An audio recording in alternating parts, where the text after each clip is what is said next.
We are back with another episode of the SEC Football Hour. It is episode 3. We are so glad you have come to hang out with us, talk some SEC football today. I'm Chase Robinson. Got Chris Lee with me once again. And again, we're going to dive into all things SEC football. And we got a lot of cool things to get to today as we'll look at one big question for 3 teams, make or break games.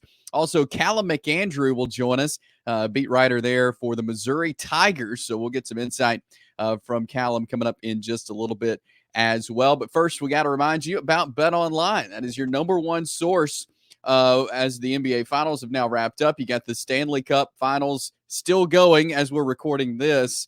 Every stat, every matchup, and even live odds and spreads while the games are being played.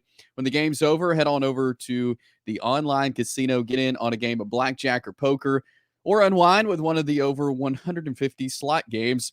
Head over to the website to get in on the action. Use promo code BELIEVE, that is BLEAV, for your 50% welcome bonus on your first deposit. Bet online. The game starts here. So, Chris, another week, another episode. That means we're a week closer to kickoff of SEC football. We are, and this is episode 3 of this show. You're the one that puts these together. I think these are tremendous. You give me the assignments of stuff I've got to answer ahead of time. It makes me work, but that work makes me better at this. And I just think these are fun to do. I look forward to them. I cannot wait to hear your take on some of these topics you've charged me with answering. Yeah, so let's just go ahead and dive on into it as we'll look at one big question. We're doing this for every team. We choose 3 every week. This week, we're going to look at one big question for Auburn, Mississippi State, and Missouri. So we'll start with the Auburn Tigers. And really, my question for Auburn this year is, can they be consistent on offense? I feel like that's been a struggle as of late, especially last year. They didn't quite have the receivers that they do this year, which I think provide a lot of inconsistency with Peyton Thorne not being able to find the guy to throw to. They've been playing multiple quarterbacks. Robbie Ashford would come in some, and so Peyton Thorne really couldn't get settled in to find some consistency. So with him being the guy this year, with them upgrading the wide receiver room, they're going to continue to have a good run game, I think, and they have as of late. I'm just wondering if they can find some consistency with all these pieces that they've got. Can they be consistent on offense? If they are, I think it could be a pretty good year for Auburn. All right, I'm going to ask you a question. Have you been reading Lindy's by chance? Because if you look in their Auburn preview, this because I was doing some research on some things, and that was their lead. And their lead sentence was, looking back, Auburn football in 2023 is hard to figure. They go on to talk about the Georgia game, the Alabama game, getting upset by New Mexico State, not showing up in other games. So I don't know if that was the genesis of your question there, but the minute you started saying it, I thought, I read this morning, and I think you both hit the nail on the head. Yeah, and I think if they do that, like I said, I think this could be a good year for Auburn. So we'll have to see. But, Chris, what is your one big question for the Auburn Tigers heading into 2024? Well, being good or being bad, it doesn't hinge on one player. But if you had to pick the closest to it, it's the quarterback. And that's the question here. Does Auburn get the 2021 version of Peyton Thorne or the Peyton Thorne we've seen the last 2 years? Now, look, 2021, he was pretty good at Michigan State. 8.3 yards per throw, 27 touchdowns, 10 interceptions. Quarterbacks are supposed to get better as they get older, right? Well, his numbers at Michigan State the next year and his numbers at Auburn last year were pretty similar in terms of yards per throw, touchdowns, and interceptions. That's in 2 different offenses. Now, look, we can point the finger at Auburn and the receiving talent, and I think that is valid. This year, they've allegedly addressed that. And I say allegedly, I think they have. So now the question is, what Peyton Thorne do we get? Does it one that was 8.3 per throw, 27 touchdowns, 10 picks, 2021, or the one that's been 6.8 yards per throw, 35 touchdowns, 21 picks since? Yeah, and I think it's going to help. And I'll say this. I was always questioning why they didn't just putting Peyton Thorne in and letting him do his thing and not keep rotating him out with Robbie Ashford and let him get in a groove. I think that's going to help this year with, and I know there's other guys in the quarterback room, but it appears that Peyton Thorne is the guy. There's no competition. There's not going to be going back and forth. And I feel like he can get back to those good numbers if he's the guy and they leave him in and just trust him to do his thing. Yeah, I do too. And again, playing for an offensive-minded coach, had a year to assess the situation, make some changes. Everybody knows with Brian Harsin, it wasn't an ideal spot. So I think you had some built-in excuses last year that may not be here this year. Yeah, I certainly agree. So that's one big question for the Auburn Tigers. Now let's move to Mississippi State, team I feel like there's a lot of questions about right now. Chris, what is your one big question on the Mississippi State Bulldogs?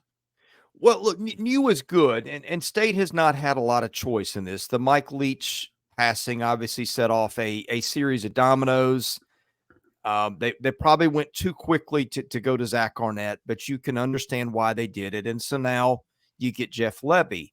And look, they were not very good last year. Offensively, they were awful. We all remember that Arkansas game that was more like a baseball score, except I think baseball teams score more than those two teams did last year. And that was just kind of put it out in front of everybody. Like, this is not anything close to what Mike Leach was running offensively. No, defensively, had a couple linebackers and Watson and Johnson who have been there forever. And they did okay there at times, but it was kind of a reboot start to finish. And my question is there too much new to expect success in year one for Jeff Lebby? Now, it's not just the changing in the coaching staff, but I'm looking at Lindy's on the depth chart today. 0 returning starters on offense. Now, they had guys that started other places. I get that. And I think it was 1 or 2 on defense, 1 returning starter. And that's a lot of change. That is a lot of change. Hard to manage that if you're Georgia, getting anybody and everybody you want, much less at Mississippi State. So I think is there too much new and too much adjustment to expect much in year one for Jeff Lebby in Mississippi State?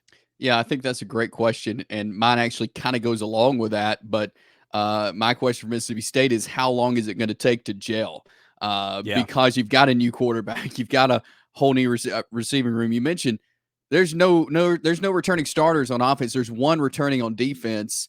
They're going to have all summer and they're going to have fall camp together, but there's nothing like playing in a game together with guys you've never played with before. And so how long is it going to take the coaching staff to gel with the players, to gel with each other? How long is it going to take for Blake Shapen, a quarterback, to get together with his receivers and his backs? Like, the defensive guys communicating how long is it going to take for a team of all new guys to gel?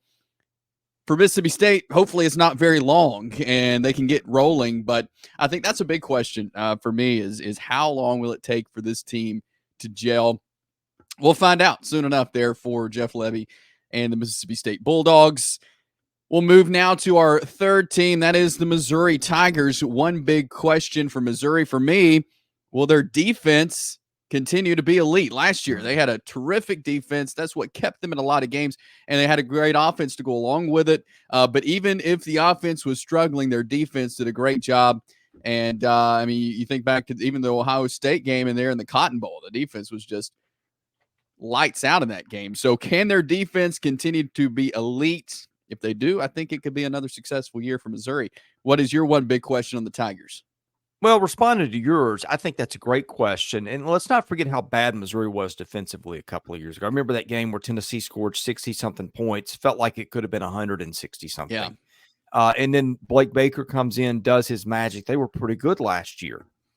He's now at LSU. So that's a different – they bring back a lot of guys, but that's – they did lose some guys on defense and a coordinator. So the architect of turning it around is now gone, and I think that's another subset of that question you asked. But here's mine. What does Missouri do as the hunted, Chase? Because I felt going in, there were receipts on this, I felt Missouri was the team that people were kind of sleeping on. But because Missouri is not a name, I think people were hesitant to jump on board because, say, you pick Missouri to finish second or third in the East or whatever. if you're wrong, you look like an idiot. So nobody was really giving Missouri a lot of run going into the season. And if you're looking closely, you can say, I can see the pieces here. But I think that was the case across the board. Like, teams probably aren't circling Missouri as a key game a year ago. You saw what happened to Tennessee last year. That game got, that one's going to be spicy when those two teams play again. But here's the thing, Chase. Last year, they did it under the radar. And I don't think anybody realized how good Missouri was till the season was pretty much over. Won't be that this year. There's playoff expectations. It is different going into a season and the games as the hunted. And how does Missouri do with the target on its back? Because it's been a while since that's been the case. It has been a while. And, we see teams fold under expectations. So we'll have to see how Missouri handles these expectations. Speaking of the Missouri Tigers, Calum McAndrew does a great job. He is on the Missouri beat there for the Columbia Tribune newspaper there in Columbia, Missouri, and his reports on the Missouri Tigers. I had a chance to catch up with him earlier this week to preview the season for the Missouri Tigers. So here is my conversation with Calum McAndrew of the Columbia Tribune. And we're going to talk some Missouri football now here on the SEC Football Hour. Calum McAndrew joins us, and we're going to dive into things Tigers here. Calum, first of all, appreciate you hopping on. And, man, what an exciting time, I know, for you getting to cover Missouri football, really the Missouri fan base after last year. No kidding. Kind of came out of nowhere there a little bit. I don't think most people expected them to have the year that they did last season, and they've kind of kept that run going for the last few months here out on the trail, and with a little bit of momentum heading into next season. So should be a fun one on deck. Yeah, going back to last year, I mean, is that something that people expected? Hey, when you go back to the beginning of last year, you say, oh, this is a team that could hit 10 wins, win a Cotton Bowl against Ohio State. I mean, did people think that? No. I mean, locally, when I was fielding questions sort of this time last year, the more common question wasn't, hey, can they win 9-10 games? Can they go to a New Year's Six Bowl? It was, hey, how hot is Eli Drinkwitz's seat right now? They just brought in an offensive coordinator to take away the play calling duties from him and Kirby Moore. They had some questions still lingering there. They had a quarterback competition heading into the season, which seems so far away at this point, nearly 12 months down the line. But there were a lot of questions around them, and they were looking at, hey, another 500 year, another mediocre bowl loss. And suddenly you're starting to think, well, it's been 4 years of Eli Drinkwitz, and we haven't really seen that much of an uptick in on-field production and on-field results. And then, they blew that out of the water. So no, the common consensus was not that they were going to go beat Ohio State in Dallas. I can tell you that this time last year. Well, heading into this year, obviously some guys are gone, but there's a great roster coming into this year. And you mentioned Brady Cook at quarterback, had a great season last year, leading the team. Cody Schrader had a fantastic year last year. He's gone, but they've gone into the portal, got a couple of running backs. Talk about that running back room this year for the Tigers. Well, the key there is, we'll never see, at least I don't think I'll ever see another college football story like Cody Schrader's. That was just unbelievable. For those that don't know, played Division II football about 2 hours up the road from Columbia, Missouri, at a place called Truman State. Came in, walked onto the team, didn't get a scholarship offer really. He was buried on that depth chart, and came into the team and just worked his way up all the way to, I think he was 8th place in Heisman voting at the end of the year after 1,600 rushing yards. So the incredible story. Their task now is finding a way to replace those yards, because he's off to the 49ers as an undrafted free agent. So they've gone and got Marcus Carroll from Georgia State. They went and got Nate Noel from Appalachian State, which was Drinkwitz's old stomping grounds.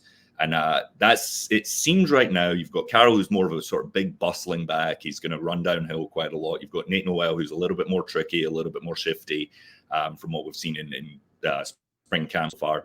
So we'll see what they go with. They're not averse to going with two. They did it a few years ago with Tyler Beatty and Larry Roundtree, kind of that sort of thunder and lightning situation. They have to find those yards somewhere, because the game was so reliant on a great running game last year, and they were so effective at doing it and punishing teams by running them into the ground. So if they can find a way to manage those two, they've got a few guys behind them, but I would expect these two senior transfers to take the bulk of the reps there. they look on paper like two good running backs, two good replacements. So we'll see how they use them as we get more into fall camp. They haven't made a decision yet. And as far as wide receivers go, Luther Burden, a guy a lot of folks hear his name a lot, and as far as other wide receivers go, it looks like there's a pretty good receiver room for Missouri this year. This to me is probably their strongest all-round room that they have on the team this season. You know, you've got your three main stars back. They've got their all six players that caught a pass for them last year are back. They've got a couple guys that are a little bit further down the line in their progression after coming in as freshmen last year that look a little bit better. So they've just got options in abundance there. You know, you've got Burden, who, I mean, he's probably a top 10 draft pick next year coming out of his junior season. You've got Theo,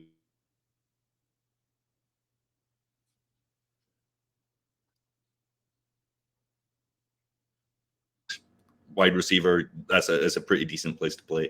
And they've got a lot of young guys. Marquise Johnson had a great season last year. I think he had a 10.1 second 100-meter time in high school. He's just fast as all get out. They used him really effectively last year, sparingly but effectively. And they've got 7-8 guys that genuinely could take reps for them. But that core that they have really is it's great for Brady Cook to have those guys back. It's great for them to have Brady Cook back another year down the line in Kirby Moore's scheme. And that looks like a really strong room on paper. Yeah, and Brady, as far as Brady Cook goes, what is it that the coaching staff likes about Brady Cook? What is and I know he's worked great with Kirby Moore, like you mentioned, and that was a great hire by Eli Drinkwitz to bring him in. But what do the coaches like about Brady Cook and what he brings to the team? Missouri obsessed is the first one there. I mean, he's from St. Louis. He was a Missouri fan growing up. Just committed to the team and consistency. I mean, you saw it, his first year starter had some ups and downs, but that was battling through a shoulder injury, tore his labrum in his shoulder in the second game, and they just didn't really have anyone else to go to after that, and he played through the injury. They liked that toughness from him. He came back, went into another quarterback competition when he was the incumbent starter, won again, and came out and he broke the SEC record for passes without an interception. He had a fantastic season. He really connected so much better with Luther Burden than he did the year before. Theo always really, really helped him in his progression there, having that second option at the X. Cody Schrader were unstoppable at times in the running game. They really complemented each other so well with Cook's legs. So toughness, consistency, and really just a true leader for them. I want to flip over to the defensive side of the ball. Some changes there on defense. New defensive coordinator Corey Batoon will come in as Baker departed for LSU. What does Batoon bring as a defensive coordinator, and what changes have been made to that side of the ball? So it doesn't look like they're gonna flip the defense's identity from what it was under Blake Baker. It is it's interesting timing because they bring in Baker. They have 2 top 35 defenses in a row. They really were good at getting into the opponent's quarterbacks' faces. They were really good at bringing pressure. You saw it against the State where they gave those. I mean, it was their backups, but they gave them hell all day long. Really, I mean, it just held Ohio State to 3 points and really didn't look like ever forfeiting anything else there. So you're bringing in this new guy. A lot of guys have. And you look at who's leaving that defense: Ennis Rakestraw, Chris Straben-Strain, Darius Robinson, a first round, or Tyrone Hopper, Jalen Carlisle. All these guys are starters, and then even more just in their they're too deep there are gone as well. So there are a lot of questions there. But for that returning core that is coming, for the transfers that are coming in, they are keeping the 4-2-5 identity. They're keeping some of the intricacies of the defense, playing with sort of a star nickel hybrid running back safety there in Dalen Carnell. They're keeping that position. They're keeping their same defensive front. They're keeping sort of the same base packages that they have there from what we can tell. I'm sure when we see a little bit more in fall camp, we'll see more of the imprint that Batoon wants to bring. But in its essence, I think they're trying to keep that element of consistency heading into the new season because they are kind of putting their chips all in on this year. Yeah, and looking at the schedule, I mean, it's you look at the SEC, and it's not that anybody has an easy schedule. There's teams on there that are going to be a challenge every week. But when you look up and down the schedule, I feel like it plays in the favor of Missouri if they want to make this 12-team playoff. Absolutely. I was, just kind of going through some numbers the other day. And I think, when you're looking at schedules, like you say, it's never going to be easy. It's the SEC. They're going to have tough games. And, they had so many games that were one-score games go in their favor last year that you can't read into it too much. You never really know what other teams are going to look like until they get out there. But they either play a team on Furrow Field in a non-conference game, a team they beat last year, or a team with a new head coach. And when you're asking for something, that is as favorable as it gets. You go to Texas A&M and Alabama, two games that are going to be incredibly difficult road tests, but we really don't know what those teams are going to look like until they head out with their new head coaches. So it sets up nicely for them. That's why I think they're throwing their chips all in on this season. They've really pounded the transfer portal. They've really hit the recruiting. They brought as many guys back as they could for another year when they didn't have to come back for another year because it sets up so favorably for them. And this really does seem like a chance with the expanded playoff to be one of those top 12 teams. Has the coaching staff seen maybe an uptick in recruiting since last season, since the success they've had? It's been trending in the right direction. Back in April, they didn't have anyone in the class of 25, and first guy they get is a 4-star. I think On3 has him as a 5-star. Matt Zollers, the quarterback, one of the top quarterbacks in his class. And since that, they've really had sort of a snowball effect there. They've had quite a few more. Last week, they brought in 3 guys, 2 4-stars and a 3-star safety. They're up to 10 now. They have a big recruiting weekend this weekend where they'll have a majority of the people they're targeting on campus this weekend. So yes, I mean, they are trying to capitalize on that. Their average star ranking for what that's worth on paper is looking a little bit higher. To be able to go to Pennsylvania and grab one of the top quarterbacks in the country that's a major grab for them, and something I'm not sure happens if you don't beat an Ohio State in the Cotton Bowl. And for some SEC fans who have never been to Columbia, Missouri to watch a game, that's a tough place to play. We've seen that year in and year out since Missouri has joined the SEC. Give us a little glimpse of what it's like on a Saturday there in Columbia, Missouri. Oh, it's always a fun time. I mean, they really lucked out last year. I think I remember telling someone I think they bought the weather last year. It was just absolutely perfect. It's a fun town. Columbia's I've lived here for nearly 4 years now. Game days, since the teams got a little bit better, the atmosphere got a little bit better as well. It's funny how those things kind of coordinate. No, it's a good time. There's plenty of good spots to stop and stay in Como. Calum McAndrew covers the Missouri Tigers. Man, really appreciate you coming on, talking some Missouri football with us. We'll do it again soon, but appreciate your time today. Thank you very much, Chase. And appreciate Calum McAndrew taking a few minutes with me earlier this week, talking some Missouri football, and we talked about our one big question for Missouri. So I'm looking forward to seeing what the Tigers do. And like you mentioned, Chris, kind of going into the season with the target on their back. So that is, we again appreciate Calum McAndrew for joining us here on the SEC Football Hour. We'll shift now to, I think this is one of my favorite segments we do of Who Said This. We'll share a quote from either a current or former SEC head football coach, and the other will try to guess who said that. So, Chris, I'll let you go first with your quote. Let's hear it. Yeah, these have been so much fun. I mean, we could just do Steve Spurrier quotes alone, and I'll give you one hint. Today's answer is not Steve Spurrier. That's the only hint I'm going to give you. Although you may know this. Here's the quote: "I make my practices real hard because if a player is a quitter, I want him to quit in practice, not in a game."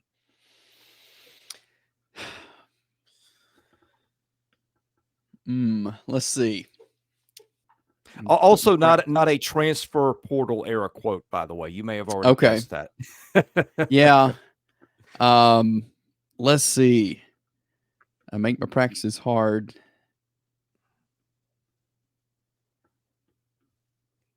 I'm gonna go Philip Fulmer. It's not Philip Fulmer. It was a very successful coach. Not a lot of coaches had more success than Philip Fulmer, but this guy did. It's the legendary Bear Bryant. Oh, okay. That sounds like a Bear Bryant Junction Boys. Remember that? Yes, absolutely. That was a good one.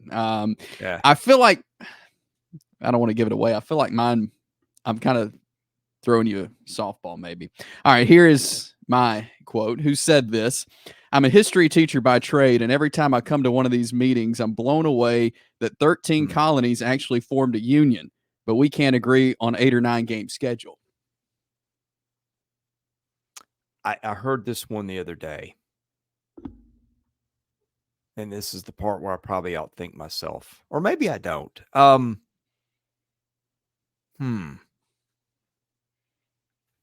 more time.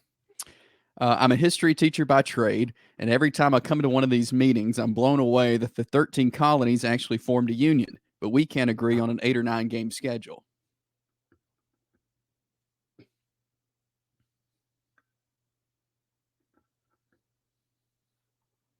Man, that should be easy. A history teacher by trade. That kind of lays it out for me, but not. I'm blanking. Eli Drinkwitz. Yes. Oh, got it right. That's why I thought maybe this one was a little too easy because there's very few SEC football coaches who have come from the high school ranks, him being one of those. He was a history teacher and a high school football coach and now at Missouri. So, yeah, I thought – and I wasn't when I planned for this quote, I had not planned to talk so much Missouri football on the show. And so it went but, yeah, great job. I think that's the first one we've guessed in our 3 episodes. So congratulations. Sometimes you throw a Hail Mary and there's a guy down there to receive the tip. So that is Who Said This. We do that every week here on the SEC Football Hour. Well, transfer portal is, the last few years has become one of the prime topics in really all of college sports, but college football. You got the windows of time, the spring window now closed. Teams have gone out, got who they needed out of the portal. And so we're going to talk a couple of winners and losers. Each of us have a winner. Each of us have a loser in the transfer portal for 2024. And Chris, I'll let you go first on your winner. Who do you have as a winner in the transfer portal in 2024? Well, this is taking the easy way out. But when your nickname is the Portal King, you probably won in the portal. And boy, did Lane Kiffin and Ole Miss win in the portal. Just names that all over the place. Started the secondary, Brandon Turnage from Tennessee, Trey Amos, Alabama, Keyshawn Lawrence, Oklahoma, I believe, was where he was last. You got Chris Paul at Arkansas, who's been a fixture at linebacker. But and Juice Wells, who was one of the best 2 or 3 receivers coming in the league last year before health hurt. He did lose Quinshon Judkins, but you got 3 running backs who will go by committee who are all pretty respectable at the least.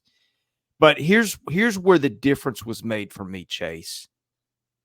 Ole Miss got gashed a lot of times. Like the trenches was where it hasn't always worked for them. They get left guard Nate, I guess it's Kalepo from Washington. Everybody knows about that offensive line. But I think the bigger part was on the defensive line. It has been a while since you looked at Ole Miss, probably a decade since, when Hugh Freeze had it rolling there, that you said, all right, these guys have got stud defensive linemen. You got Walter Nolan from Texas A&M, one of the most gifted linemen in the country, and Prince U from Florida. I'm going to botch the last name, so I'm not even going to try, but you know who he is. Yeah. One of the Gators' better players. I think, to me, they got a lot of dudes. When they started adding guys in the trenches, that really got my attention. Yeah, and that's a very good point, and that kind of goes kind of the same reason I chose my winner. I chose Oklahoma as a winner in the transfer portal based on what they did on both the offensive and the defensive lines. Kind of redid them, and I think that's going to help, especially offensively, with a lot of new guys, a lot of bigger guys. They went for the bigger offensive linemen to help protect Jackson Arnold and those guys around him. They also went and got some receivers like Deion Burks. I think he'll be one of the best receivers in the SEC by the end of the year. He's going to get a lot of touches there for the Sooners. But and on the defensive line as well, they went out and got bigger, and I think that's going to help. They had to when you get into the SEC. I mean, Again, they've been playing really good football. I'm not going to take that away from them in the Big 12, but you get to the SEC when these teams do have bigger lines on both sides of the ball. So Oklahoma did what they needed to do and kind of beef up the offensive and defensive lines to help as they enter the SEC. So I've got the Oklahoma Sooners as my winner there in the transfer portal. All right, Chris, who would you say is a loser in the transfer portal following this past year? But by the way, like your Oklahoma pick, we did a show, and I think one of the topics that came up was they had lost like 11,000 career snaps on the offensive line. So you better get some experience. So good job there by the Sooners. My loser is Alabama. And I know Alabama had some guys, but you lose a lot of your targets in Isaiah Bond, who had the biggest reception of the season last year. Amari Niblack, really good tight end. They lost running back Roydell Williams, who started the SEC title game. No, look, I know they got talented guys, but those are some losses. And they even lost Caden Proctor temporarily before they got him back. But they lost some time with Caden Proctor. Like, you'd rather have a guy for spring practice than not, especially when you got a coaching change. But I think the biggest one was Caleb Downs. That was one that you're kind of shocked. Alabama has been so good at putting defensive backs in the NFL that losing a guy that was, playing at like an All-American level as a freshman, that was the one. They all hurt, but that was the one that I thought really hurt. He's going to be a little hard to replace. I just think the losses came pretty heavily for Alabama in some spots. Yeah, I agree with that. I'll get to mine in a second, but just to comment on that, I mean, you look at how Alabama has handled the transfer portal in the past. They've never obviously had this many guys leave because it's a new coach, but Nick Saban kind of went with the quality over quantity, in the transfer portal. He may not have got a lot of guys, but he got some really good guys out of the portal. And Alabama was just in a situation where there wasn't a lot of quality guys. They had to go for quantity, but still it didn't quite match up. And it all, again, a lot has to do with the new coach, but this, I think, was one of the most interesting years for Alabama as far as the transfer portal goes. Yeah, for sure. So here is I've got LSU as my loser in the transfer portal. They didn't utilize it much. They lost 27 guys to the portal, and they got 9 guys out of the portal. And I just mentioned quality over quantity, and you may say, well, Brian Kelly may have been going for just quality guys. Well, there's not that many, quality big name guys that he did get out of the portal. He got a few that he needed, but I feel like he didn't use it as I think he could have, especially, on the defensive side of the ball. Yes, they brought in some defensive guys that are going to help greatly to improve that Tigers defense, but I feel like more could have been done out of the portal to make this LSU team better. Well, hey, look, when you lose your record-setting Heisman Trophy winning quarterback and 2 first-round receivers, and again, not that LSU doesn't have talent that it's recruited, that it can develop, and especially a quarterback where you got Garrett Nussmeier, who's a really good one. But that's where you really need, when you lose guys in the portal and you lose dudes to the draft, you better hit it big in the portal, and maybe we'll see if not doing that was problematic. Yeah, we will find out very soon whether that was or not. So that's some winners and losers out of the transfer portal. Again, a lot of teams using it greatly. A lot of SEC teams bringing in some really great guys. That's just who we think some winners and losers there in the transfer portal. Let's move to likely or unlikely, as we're going to throw out a couple of scenarios, and we'll see if they're likely or unlikely. I'll go first, Chris. Would you say this is likely or unlikely?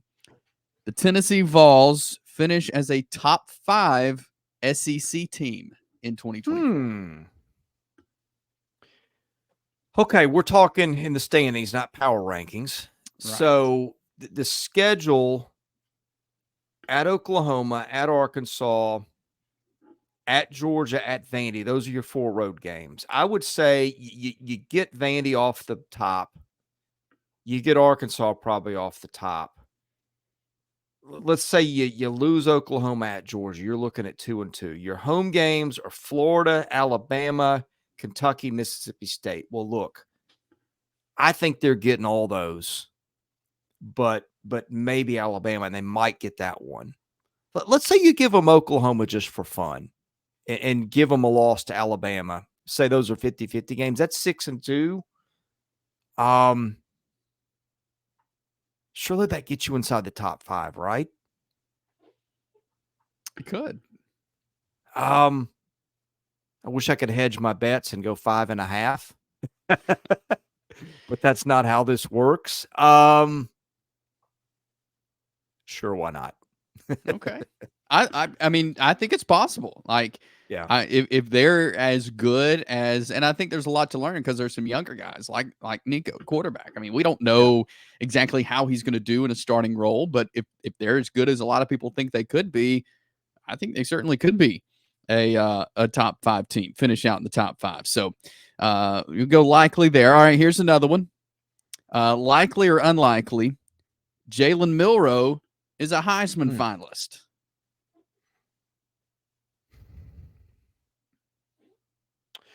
Well, we all know Heisman is about a lot of things, including does your team win enough games to be relevant? I mean, unless you're Tim Tebow, or if you want to go way back, Paul Hornig.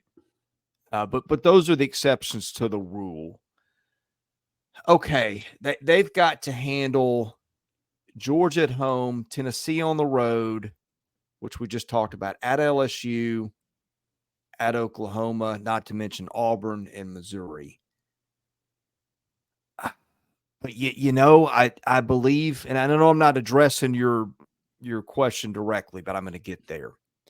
I'm a big believer in Calum DeBoer, so I'm going to say Alabama's relevant.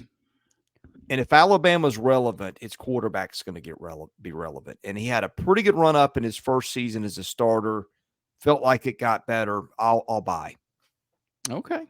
I mean, I think he could be, especially in this offense. I mean, Calum DeBoer is going to stretch him as a quarterback. I mean, we saw Jalen Milroe, kind of his arm get better as the year went on last year, but he's going to have to utilize that a lot this year and put in some different situations. So I think if Calum DeBoer can do to Jalen Milroe what he's done with past quarterbacks that he's had, I think he certainly could be. So yeah, we'll see. But that's my likely or unlikely.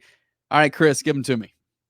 Okay, you started with the Tennessee question. I'm also going to go with the Tennessee question. I wanted to do one around a player and one around a team. So we'll start with the player, and that is Nico Iamaleava.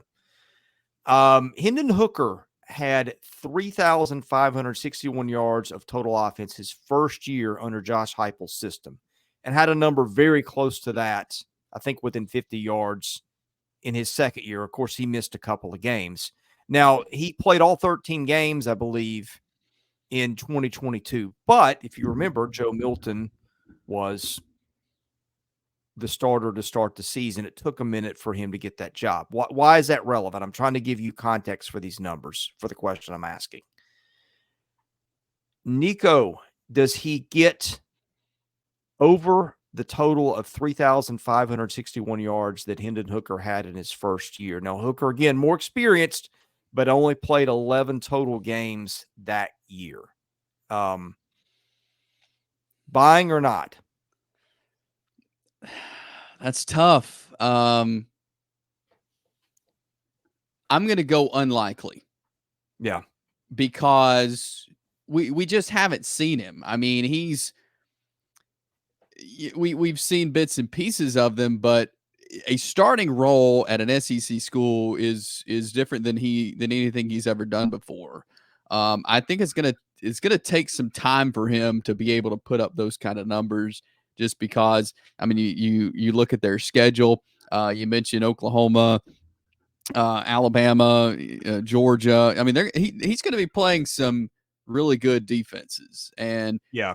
I may be eating my words, come November when he's just throwing it all over the yard. But right now, I'm going to say unlikely, just because he's unproven. Like, we don't know how he's going to handle all this. I think he's a good quarterback. There's no doubt about it. But,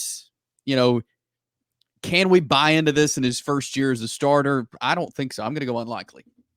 Well, and there's also the case where he's a mobile guy and quarterbacks take hits. And, part of the probabilities he gets hurt first drive. It's very unlikely, but that's on the, if you played a million seasons, there's going to be some point where he's out for the year in a few of those. So that's part of it. Number two, the bar was awfully high, and they had a lot of talent. They had a Biletnikoff winner when Hendon Hooker did that. Now, the counterpoint to all that would be that those guys were not known commodities coming into that year, and the system made them that good.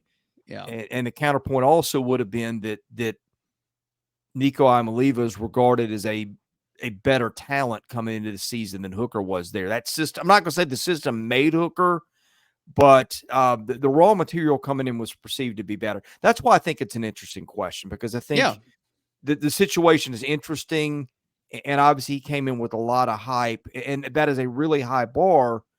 But Josh Heupel has kind of gotten used to clearing some pretty high bars with his offenses too. Yeah, I think so. And Hendon Hooker was such a special guy. Like, and I think he's one of those guys that you see every once in a while. Like, that's just his story, how he got there, the season he had. Like, he was just a special guy, and you don't get a lot of those. And so I think what we saw from him was just really special in 2022, what he was able to do. Well, and here's the other reason I asked. I'm glad you said that, Chase, because part of special is the leadership and the chemistry with your teammates. Hendon Hooker was, by everybody's account, a great dude. And that's been the same kind of talk about Nico Iamaleava since even before he showed up on campus. Was he kind of had Joe Milton's back, and that was a difficult situation to navigate. If you're a prima donna, that could have easily blown up. If you're a locker room cancer, that could have easily blown up. I think part of what works in Nico Iamaleava's favor is there not a self-destruct element that you see with players that can blow that up. And I think that's one reason I do think he's got a chance, is because I think the character and the leadership element will supplement the talent. Yeah. And that goes a long way. I mean, and like you said, from all reports, I mean, we don't know Hendon Hooker, but from what everybody said, he was that fantastic leader, and that goes a long way. So we'll see if that's the way for Nico.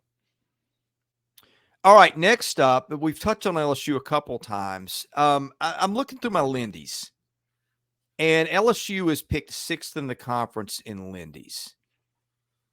I'll give you my thinking on this later because I don't want to bias yours. But is it likely or unlikely that the Tigers finish better than 6th? Let's see. So you've got Georgia, we know is going to be in the top 6. Georgia, Texas, Ole Miss, Alabama, Missouri, LSU, Tennessee, who we were just talking about. And then you look at the LSU schedule. Let's see. They've got Ole Miss at home, not Alabama the at worst. home. No. I'm gonna say you said that they are in the top 6. Well, they were picked 6th. The question is, do they beat that or not? I'm gonna say likely. Okay. I'm going to say that they're a top 5 SEC team based off what I see on their schedule and the games they have at home. I think they can finish. I think they can finish top 5. Yeah, and I think the value in these questions is not really the answer. It's the thinking of why you asked the question and how you answered. I think they're an interesting case for a few reasons. First of all, that's a high bar, top 5 in the conference. And Alabama might not finish top 5 in the conference. We just bet they would, but who knows? Bad break or two, and they don't. I think back to 2 years ago. Was anybody talking about LSU as an SEC West title contender? No, they were not. That's point number 1. Point number 2, Brian Kelly's floor as a coach. I mean, let's go back. 2017 at Notre Dame, they go 10-3. 2018, 12-1. 2019, 11-2. 2020, 10-2. Rose Bowl. 2021, 11-1. Fiesta Bowl. 2022 at LSU, 10-4, better than anybody expected. 2023, 10-3, and kind of a down year. Here's my point. That is 1, 2, 3, 4, 5, 6, 7 straight seasons with 10 wins or more. Now, Brian Kelly's never won the big one, and that's kind of how we judge coaches, but that floor of consistency is remarkable. Now, I like the question that you asked earlier in the show, or when we talked about the transfer portal, because you pointed out they got some holes, and they seemed to have lost more than they brought in. But Brian Kelly's got a history of getting his teams right up there, and history suggests to me that they're going to be a top 5 team, even if you can't map it out in the preseason.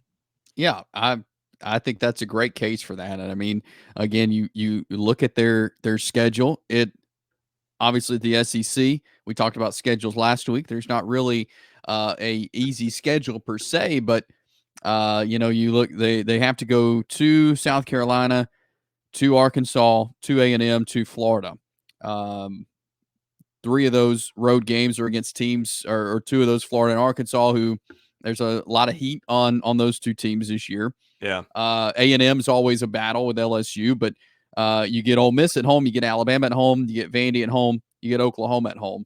You start the season off against USC, who has not played well against SEC opponents, and I think LSU is the better team in that one. So you look up and down the schedule. I mean, this is a good schedule for this LSU team, where there are some holes. You know, they got to improve on defense. There's no doubt about it. Garrett Nussmeyers, I think, is a good quarterback and will do well. But yeah, I could see this LSU team, and I agree with your point there. You think back to 22, and no one was really expecting this LSU team to do what they did.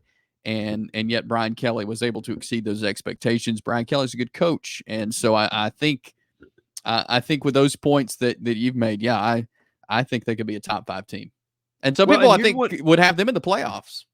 Yeah, and here's one more thing. Okay, I'm looking at Lindy's 5 teams in front of them. They don't play number 1, Georgia. They don't play. Now I'm looking to my side to check the schedule, make them right. Don't play number 2, Texas. Ole Miss, number 3 in there. They do play Ole Miss, but that's in Baton Rouge. Number 4, Alabama. Do play Alabama. That's in Baton Rouge. Number 5, Missouri. Not on the schedule. And by the way, right behind him, number 7, Tennessee. Don't play the Vols. You miss a lot of the big teams on that schedule. Yep. And the ones you do, you got them at home. You get it home. And we remember last time Alabama went to Baton Rouge, and LSU has beaten Ole Miss there in Baton Rouge as well. So I mean, yeah, I like the Tigers' chances for sure. That was a really good scenario there, Chris. So we'll roll in now to our make or break, our final segment here.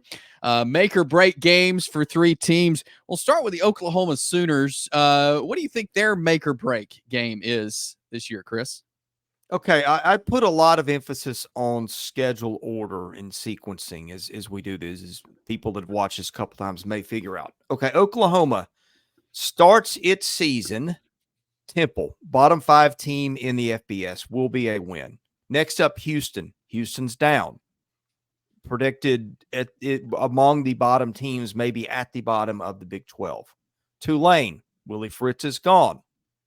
Not expected to be the Tulane of the last couple years. So Oklahoma's going to be heavily favored to start 3-0. And then what's in week 4? Tennessee in Norman. A lot of pressure to win that game, because at that point, all your road games are ahead, as well as most of your tougher games. That is one that if Oklahoma wants to get to the playoff and have an Oklahoma-like season, I think that's one you got to win. Yeah. And will tell us a lot about how good that team is or isn't. Yeah, that's a really good point there. I'm going to go with the game after that one. The first road trip of the year for Oklahoma at Auburn. This is one of those games that you're in Jordan-Hare Stadium, which is a super tough place to play in Auburn. It's your first SEC road game. You've had Tennessee the last week. It's at home. Like you said, that's going to be a tough, really make or break game for Oklahoma. But then your first road trip at Auburn. This is one of those games I see, even if Oklahoma's favored, Auburn's got it at home. Crazy things happen at Jordan-Hare Stadium. If you're Oklahoma, you got to win this one, not only because it's your first road trip, but looking at the games to come, you've got Texas a couple of weeks after that, and they have a bye week between Auburn and Texas. But you've got Texas, you've got Ole Miss, Missouri, Alabama, and LSU, and South Carolina all left on your SEC schedule. That's tough. They've got a very tough schedule. So with this game at Auburn, yes, it's on the road. You've played Tennessee, but you really got to win this one because it's tough going the rest of the way out. You don't want to drop a game like this against Auburn when you have Texas, Alabama, LSU, and Missouri left on your schedule if you want a shot at the playoffs. I feel like Auburn's always a good placeholder, is a swing game pick because this. I mean, like it's like the thing on the the SEC YouTube channel that's so funny where they've got the Auburn experience. It's a roller coaster ride. Yeah, I mean, if they didn't nail that as Auburn in a nutshell, I don't know what does. So yeah, I think that's a solid. Auburn's always a good placeholder if you don't have another good starting point. Yeah, that's a good point there. So that's our make or break game for Oklahoma. We'll move to the Vanderbilt Commodores. What would you say, Chris, is a make or break game for Vandy this year? Well, I think you had a few candidates, but here is why I picked South Carolina at home November 9th. Vanderbilt has been dominating that series. I think the last time Vanderbilt won a game, and they played every year in that series, was 2008. But that looks to be one of the easier conference wins on their schedule. And they've got to beat somebody in the conference at some point, or Clark Lee doesn't keep his job. I don't think he can go 0-8 in the SEC. So I think, to me, if you look at where Carolina is in the preseason polls, and look, Athlon's got South Carolina at 13. 14 is Arkansas, 15 is Mississippi State.